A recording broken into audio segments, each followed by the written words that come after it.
Seems like all designers do these days is drop their recognizable logos to something a 5-year-old can make. In this video, I'm pushing a few brands all the way to their final minimalist. I've oversimplified 6 logos: Starbucks, Volkswagen, Red Bull, KFC, Coca Cola, and there's supposed to be one more, but I'll circle back to that later. Let's start with Starbucks, shall we? Dragging the logo to Photoshop, or whatever I have. Not bad. Remove trademark first thing because I don't know, what is it even for?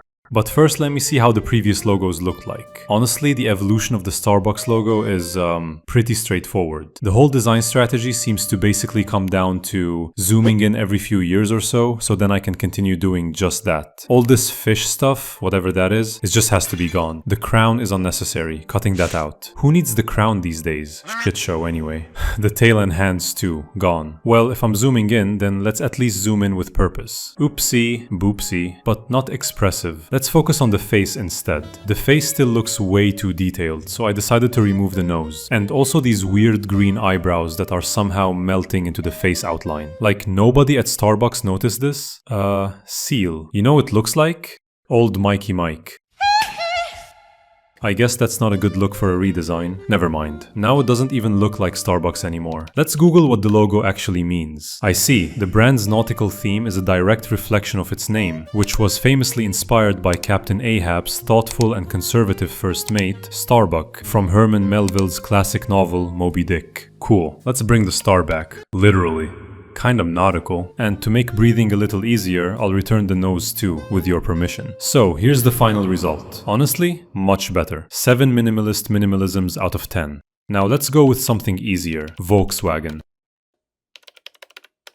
Okay, whatever. Google gets me. Thanks, buddy. Now, their logo is already pretty simplified, but when I look at the evolution, guys were trying to experiment, but like, carefully, you know? German way. They kept putting those letters into a fan, then into a gear, then went full minimalism. In the 2000s, they even had fruitiger arrow going on. It's like they want to go full simple, but need a little push. I can do that, because right now there are still too many details. There's both a W and a V, and also 2 V's that kinda read as one W. And if you know anything about math, V times V times V equals V. I'm pretty sure the Volkswagen designers have been thinking about this for 90 years. First, I remove everything. Leave only the circle. Carefully place a V in the center. But that looks too complex. So let's play with the font. Just trying a few quick options.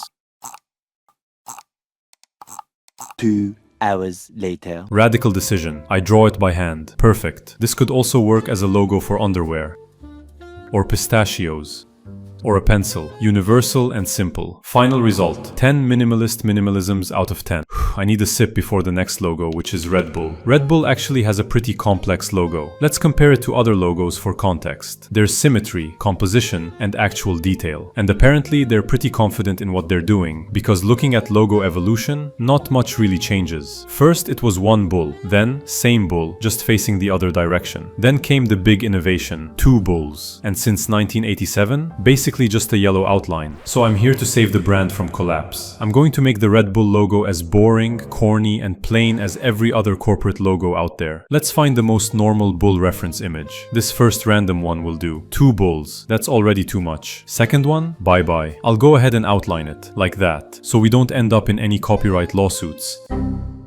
And of course, add the brand name, with a very original and intricate font, Microsoft Yi-Beiti. Let's look at the result. Your thoughts? Is it minimalist, aka boring enough?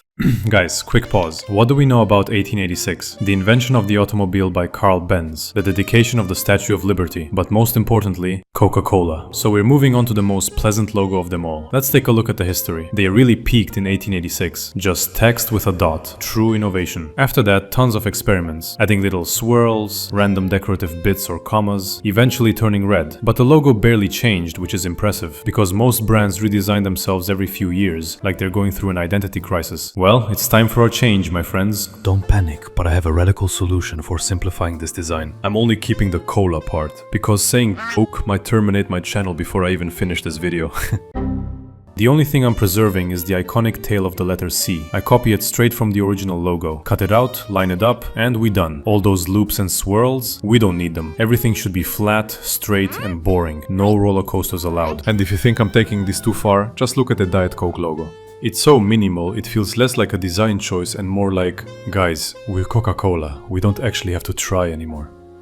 I'm not destroying the brand, I'm following the reference. So I take our already simplified logo and simplify it even further. I make every line exactly the same thickness by drawing my own version on top. At this point I start cutting pieces off, because the text also needs to feel cropped and unfinished. After all these unnecessarily complicated steps, we've successfully created the simplest logo possible, which, ironically, fits surprisingly well next to other cola logos. I'd give it 9 minimalist minimalisms out of 10. Just one logo left before the hardest one. But first, KFC. Alright, so we've got a bucket with an old guy on it. Well, technically that's Sanders, the founder of KFC, who supposedly came up with the secret recipe of 11 herbs and spices, which takes us back to 1954. From 1954 to 1959, there were little chickens on it. Very cute. Slightly concerning, considering the main dish is fried chicken. From 1959 to 1978, they replaced the chickens with Sanders. You think that's a bow tie? Look closer. That's his body, I'm serious. Okay, moving on. It wasn't until 1991 that things started getting more complicated design-wise, and by 1997 they went full pop art. They were definitely looking at Warhol and thinking, yeah, let's do that. 2014 simplification took over. Good job, keep it up. But in 2018 they changed their mind again and decided to fully render Sanders' face, which brings us to the current logo. So from what I'm seeing, these guys spent decades questioning every design decision they ever made. I'm here to help them accept the inevitable. First thing I did was remove all the unnecessary details. Then I lowered the opacity of the face layer and traced the outline. The guy got lucky because I'm keeping the beard, the mustache, and the hair. I add glasses so he can witness what this logo eventually became. For the eyes, I'm going with 2 minimalist dots, clean and elegant. And the bow tie, aka the body, is still my favorite part, so I give him 2 stick arms and legs. The beard can serve a second purpose too, depends entirely on your level of maturity. Under our little nugget, I add some text. Then I place my logo into the official brand evolution timeline, because this logo deserves its place in history. And now, we move on to the most interesting one. This logo was the hardest for me to work with. Lay's. Just hear me out. Simplifying this logo sounded easy in theory, but in practice, yeah. First, I wanted to simply remove the Lay's text, so I picked the spot healing brush tool. In theory, this should have been quick and easy. In practice, genuinely one of the worst ideas I've had. Okay, Command Z, save us.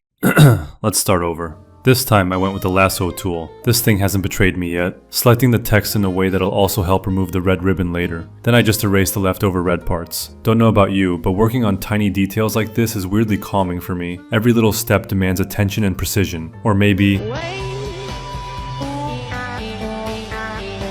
Just kidding. Just kidding you. Okay, you know what guys? Let's just make a circle. Perfect yellow chip. It took me an hour to get here. Now you see it, right? Everything simple is actually genius. So here's all my simplified logos for today. What do you think, guys? Anything deserves a place on the tables of fat rich CEOs. Do you have a favorite? Also, let me know if you'd want me to simplify more things. Or just stop. I might listen, but most likely not.